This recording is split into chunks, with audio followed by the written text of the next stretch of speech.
voina chuan guitar lesson thar kan zir ho lenga voina kan zir ho le tur chu Daduhi in Sakhmelmawi ti hla sakha gitara Perhdan kan zir ho le don ni he hla hi awl samjok nan ji hian karon soyanga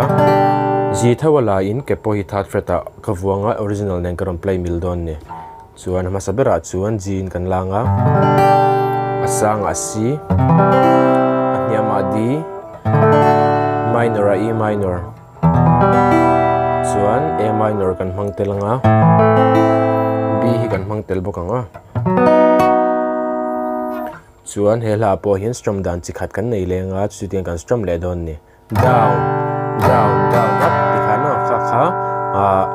abul tanga top thlena kol leang down down down up zo khana ngai te na kol zelanga